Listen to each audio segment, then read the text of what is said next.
All right, welcome to our high-yield dynamic explainer on pediatric cardiac and hematology.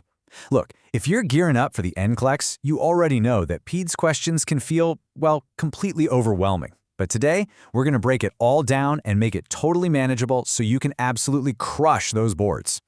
So let's jump right in with a classic test trap. Picture this, you're the nurse. Your infant patient has a heart rate of 85 beats per minute.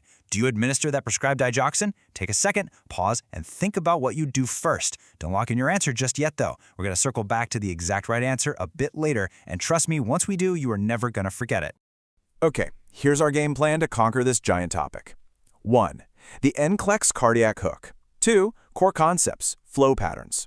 3. Priority alerts, safety first. 4. Cardiac meds and memory tricks. 5. Hematology, blood and crises. And finally, 6. A mini scenario and rapid recap. Section 1. The NCLEX cardiac hook. Section 2. Core concepts, flow patterns. So we are zeroing in on this high-yield stuff because being able to recognize these pediatric patterns on the fly is absolutely crucial. The NCLEX doesn't just care if you can memorize a textbook. They need to know you can spot a crisis and act fast to save a little life. Instead of banging your head against a wall trying to memorize 15 different isolated heart defects, let's work on your pattern recognition. We can chunk these into 4 main buckets based on how the plumbing works. You've got your increased pulmonary flow disorders, like ASD, VSD, and PDA, which usually shunt blood from the high-pressure left side over to the lower-pressure right side.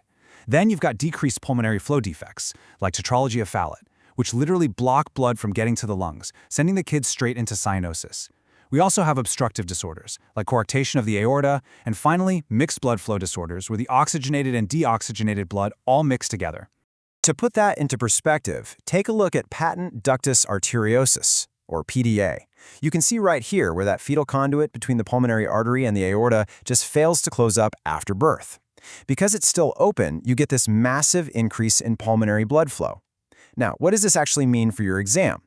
Well, these infants are going to have a wide pulse pressure, bounding pulses, and, this is a huge test favorite, a very loud, classic systolic machine hum murmur. Literally sounds like a machine hum. Now on the flip side of that flow pattern, we've got tetralogy of Fallot. This is your classic decreased flow disorder, and it's actually made up of 4 distinct defects bundled together. Because the blood is really struggling to get to the lungs for oxygen, these poor kids experience progressive cyanosis. As the nurse, you have to be on super high alert for sudden episodes of acute cyanosis and hypoxia.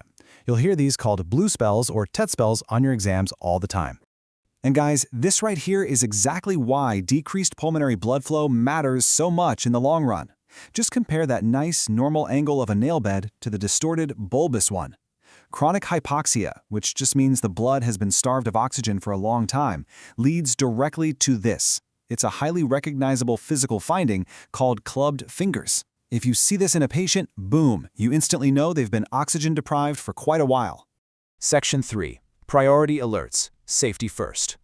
Okay, this is a classic setup where the board loves to hit you with, what would the nurse do first? We're talking post-op cardiac catheterization care. After a kiddo has a heart cath, you have got to follow these strict priorities in order to check their perfusion and stop any massive bleeding from the insertion site, usually the femoral or antecubital vein. First up, check those pulses for equality and symmetry. Next, feel the temperature and look at the color of that extremity. Then check the dressing for any bleeding or a hematoma, and finally, to keep it from bleeding, you must keep that affected limb straight for 4 to 8 solid hours. Which brings us to this absolutely crucial safety alert. Pay attention to this one. If you're checking that post-calf leg and it feels cold and the skin is blanching, meaning you press it, it turns pale, and it just stays pale, you've got an arterial obstruction. This is a massive red alert emergency. You are actively losing perfusion to that limb, and you need to get the provider on the line right that second. Section 4. Cardiac meds and memory tricks. You know, pediatric pharmacology doesn't have to be this endless, terrifying list of unpronounceable drug names. We're going to use a simple memory trick, the ABCDD mnemonic. Chunking it like this is a real game changer. If you can just remember A, B, C, D, D, you'll immediately pull up the frontline treatments for pediatric heart failure. A is for ACE inhibitors to reduce afterload. B for beta blockers to bring down that heart rate. C for calcium channel blockers. The first D is for digoxin to give that heart some stronger contractility. And the final D is for diuretics, to flush out all that excess fluid. And boom, here is the answer to our opening hook. Remember that infant with the 85 beat per minute heart rate? Well, for an infant, you absolutely hold the digoxin if their heart rate dips below 90. For older kids, that cutoff drops to 70. So in our scenario, you definitely hold the med and immediately start monitoring for signs of digoxin toxicity. The NCLEX loves testing those signs, so watch out for bradycardia, dysrhythmias, and good old nausea and vomiting. Section 5. Hematology, blood, and crises. Shifting gears, the absolute highest deal topic when it comes to hematology is sickle cell disease. It's fascinating, really, to see exactly why this disease causes such agonizing pain. Basically, abnormal hemoglobin S takes the place of normal adult hemoglobin. This physically warps the red blood cells, turning them from smooth, easy-gliding discs into these sharp, stiff, sickled shapes. And because of that weird shape, they snag on each other. They clump up, making the blood super viscous and literally create a traffic jam that blocks blood flow in the vessels. That jam leads straight to severe tissue hypoxia, ischemia, and, you guessed it, extreme pain. So when your pediatric patient crashes into a vaso-occlusive crisis, these are your rapid-fire nursing priorities. You've got to decrease their oxygen demand, meaning get them resting right away. You need to increase their oxygen delivery.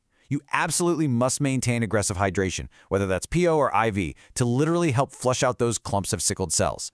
Keep them warm so their blood vessels don't constrict even more, and hit that pain aggressively with Tylenol, Motrin, or even opioids if it comes down to it. Let's quickly compare two other super testable blood conditions while we're at it. Hemophilia A is an X-linked recessive disorder, where the kid is missing clotting factor 8. This makes them dangerously prone to severe bleeding, both inside and out. Contrast that with lead poisoning.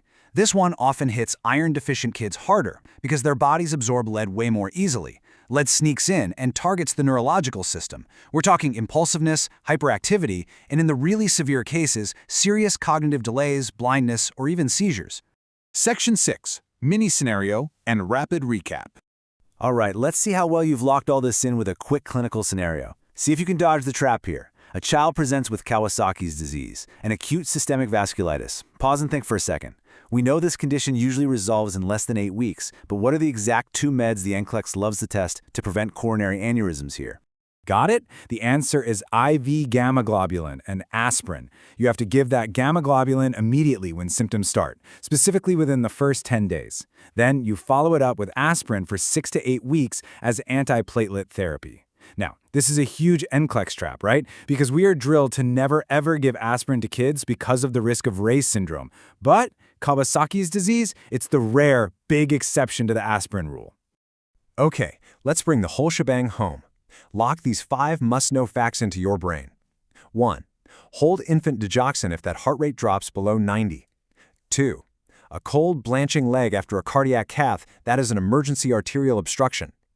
3.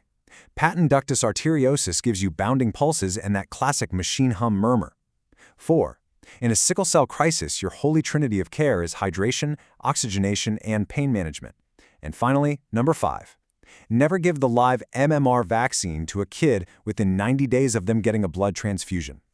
As we wrap up this explainer, I want to leave you with one final thought to chew on. If a child with mild hemophilia A is walking around with only 40% of their normal factor 8, what seemingly normal toddler injury, like, say, taking a tumble against the coffee table while they're just learning to walk, could instantly turn into a hidden, life-threatening emergency? Think about those invisible dangers of internal bleeding and how that completely reshapes the way you do your pediatric nursing assessments. Thanks so much for joining me for this review. Keep grinding, keep studying, and you are going to absolutely crush those boards.